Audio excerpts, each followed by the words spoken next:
ময়নাগড়ের রাজপরিবার এবং মহিষাতলের রাজপরিবারের একত্রিত মেলবন্ধন। ময়নাগড়ের রাজপরিবারের বংশধর সিদ্ধার্থ বাহুবলীন্দ্র কি বললেন শুনে নেব। আপনারা দেখছেন হলদিয়া নিউজ। 26শে জানুয়ারি 2021 মহিষাতল রাজপরিবারে আম্রকুঞ্জ বনে বিশ্বের অন্যতম একজন শ্রেষ্ঠ চিত্রকরের কথা মনে পড়ে যায়।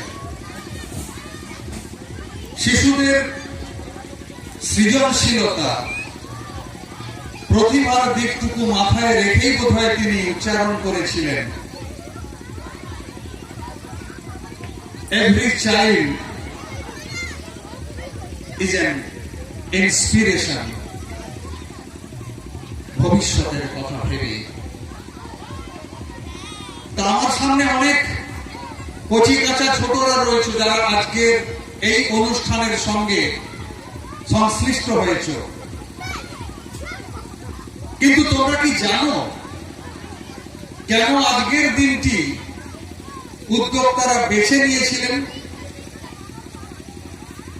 যদি তোমাদের প্রশ্ন করি তোমরা বলবে এটা 26শে জানুয়ারি, আর একটু এগিয়ে বলবে যে এটা প্রজাতন্ত্র দিবস, সাধারণতন্ত্র, গণতন্ত্র প্রতিষ্ঠার দিবস। কিন্তু কেন হয়েছিল, কি তাৎপর্য ছিল? তোমাদেরই মতন ছোট্ট ছেলেটি একবার স্কুলে তৃষ্ণার্ত হয়েছিল, কিন্তু দুর্ভাগ্য তার তেষ্টা মেটানোর জন্য সেদিন কেউ এগিয়ে এলো না। কারণ সে যে দলিত সম্প্রদায়ের ছিল, ব্রাত্য ছিল, আর সেদিন উচ্চবর্ণের সেই পিয়ন যার উপরে ভার পড়েছিল জল দেওয়া, সে সেদিন অ্যাবসেন্ট ছিল। তাই পরবর্তীকালে তিনি তার আত্মজীবনীতে বলছেন, নো পিয়ন নো ওয়াটার। এবং এই চ্যালেঞ্জটাই তাকে ভবিষ্যতে একটা সমৃদ্ধ শক্তিশালী ভারতবর্ষ গড়ে তোলার সুযোগ এনে দিয়েছিল। আজকের গণতন্ত্রের যে মূল ভিত, সাম্য, মৈত্রী, স্বাধীনতা এবং আমাদের মৌলিক অধিকার, তার সেই ভিত কিন্তু সেদিন রচিত হয়ে গিয়েছিল সেই ছোট্ট ছেলেটির মনে। আমি অত্যন্ত গৌরবান্বিত বোধ করছি যে আজকের এই মহিষাদল রাজবাড়ির আম্রকুঞ্জের এই প্রাঙ্গণে আমি ছোট্ট সেই শিশু শিল্পী, অষ্টম শ্রেণীর ছাত্রী, আমি তাকে আমার অকুণ্ঠ শুভেচ্ছা ভালোবাসা জানাবো যে দুই রাজ পরিবারকে একসঙ্গে মিলেমিশে একাকার করে দিয়েছে তার সৃজনশীলতার মধ্য দিয়ে সেই মেয়েটি, ছোট্ট মেয়েটি অনন্যা। আমি ধন্যবাদ জ্ঞাপন করব আজকের আমার মূল যিনি আহ্বায়ক স্বর্ণেন্দু শেখর দাস, অন্যতম কর্ণধার আজকের এই ঐতিহাসিক মুহূর্তে, আমি তাকে সম্মাননা জ্ঞাপন করব। সৌমশ্রী আর্ট এন্ড কালচার এবং সিঞ্জনী ডান্স একাডেমি, যে সমস্ত অন্তরালের কুশীলব যারা রয়েছেন, কর্ণধার সহ সবাই, প্রত্যেককে বাহুবলীন্দ্র পরিবারের ময়নাগড় রাজবাড়ির পক্ষ থেকে আমি সম্মাননা জ্ঞাপন করব। দুই প্রণম্য পরমাত্মীয় বসে রয়েছেন আমার সামনে, মহিষাদল রাজবাড়ির দুই উত্তরসূরি।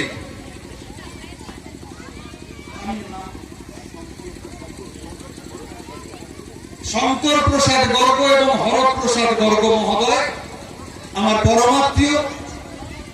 একসময় প্রাচীন কালে বলা যায় একটা অন্য সম্পর্ক তৈরি ছিল।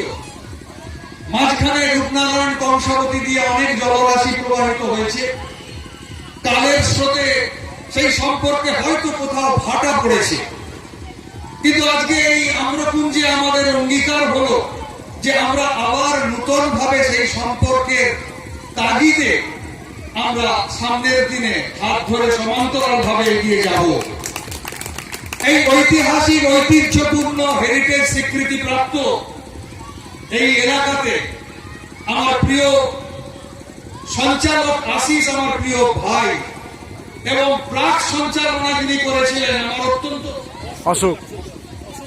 অশোক ব্রাদার, আমি তাদেরকেও সম্মান জ্ঞাপন করছি এবং উপস্থিত যারা রয়েছেন আমার প্রিয় ছাত্রছাত্রী এবং অভিভাবক অভিভাবিকা। খুব বেশি দীর্ঘায়িত করার নয়, শুধু ছাত্রছাত্রীদেরকে একটু ইতিহাস সচেতন করে তোলার জন্য। ওই যে ছোট্ট ছেলেটি যে দৃঢ় আত্মপ্রত্যয়ের উপরে ভিত্তি করে সংবিধান রচনা করেছিলেন, একদিন কোথায় ছিল তার ইন্সপিরেশন, প্রেরণাটা কোথায় ছিল? একটি ছোট্ট ছেলের কাছ থেকে তিনিও পেয়েছেন। পরের মাঠে সেই ছোট্ট 8 বছরের ছেলেটি ঘুরে বেড়াচ্ছে ব্রিটিশ আমল। ঘুরতে ঘুরতে বিভিন্ন ওই সমস্ত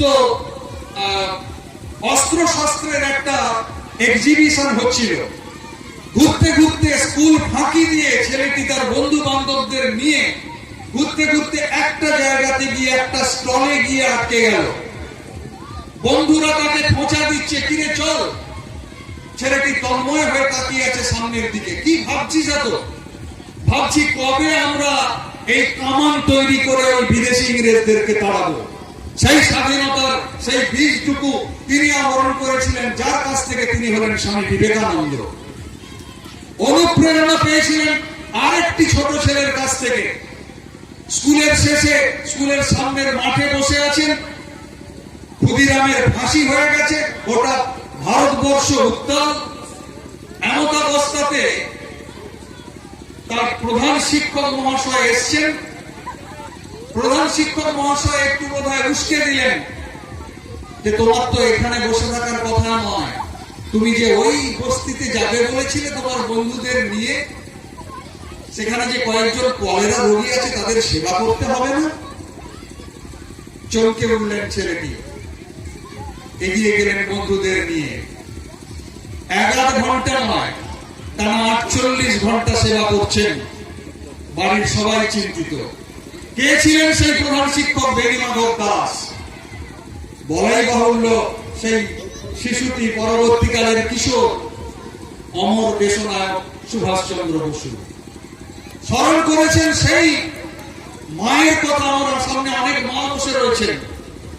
একবার ভয়ানক দুর্ভিক্ষ হচ্ছে, সেই দুর্ভিক্ষে বহু মানুষ তার বাড়িতে আশ্রয় করে এসছেন এই জন্যে যে সেখানে কোনো খাদ্য নেই, কোনো বাসস্থান নেই, সবাই অনিকেত।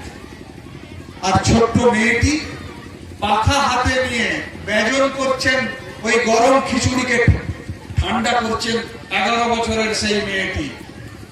পরবর্তীকালে যিনি ঘোষণা করবেন আমার শরৎ যেমন ছেলে, আমজাদও তেমনি ছেলে, তিনি হলেন মা শারদা। তার কাছ থেকে শিক্ষা নিয়েছেন। আজকের এই ঐতিহাসিক মুহূর্তে দাঁড়িয়ে আমি আরেকবার নিজেকে অকুণ্ঠ চিত্তে বিনম্র ভাবে আমি স্মরণ করব যে আস্তে আস্তে এক অদ্ভুত মিলনস্থলে পৌঁছে গেছি। শ্যামসুন্দরজির মন্দির, পীর সাহেবের মাজার, এই তো সম্প্রীতির সর্বশ্রেষ্ঠ জায়গা। এবং আমি নিজেকে অত্যন্ত গৌরবান্বিত ধন্য মনে করছি যে আমিও এক সম্প্রীতির অন্যতম পীঠস্থান থেকে আসতে পেরেছি। বৌদ্ধ, হিন্দু এবং ইসলাম রীতি সম্মিলিত, যা প্রাচীন কালের সেই প্রাচীন সম্পর্ককে আবার নতুন ভাবে সহাবস্থান করিয়ে দেয়, মানুষের মধ্যে সেই শিক্ষাটুকু এনে দেয়। আমি সকলকে প্রীতি শুভেচ্ছা জ্ঞাপন করব এবং আমি শেষ করব সেই ঘোষণাটুকু দিয়ে, যে ঘোষণাটা করে তিনি গোটা বিশ্বকে জয় করেছিলেন যে we believe not only in universal toleration, we accept all religions as true, Swami Vivekananda. আর শেষ করে তার কথা দিয়ে আজকের দিনটির সঙ্গে যা মর্যাদা ব্যঞ্জক ভাবে জড়িয়ে রয়েছে, তিনি বলছেন সর্বোপরি we are Indians, firstly and lastly, প্রথমত এবং অন্তিমত আমরা হলাম সবাই ভারতীয়। সবাই ভালো থাকুন, সুস্থ থাকুন, আনন্দে থাকুন, সুন্দর থাকুন। শুভেচ্ছা, নমস্কার। ইংরেজি নববর্ষের একেবারে সূচনা লগ্নে নমস্কার।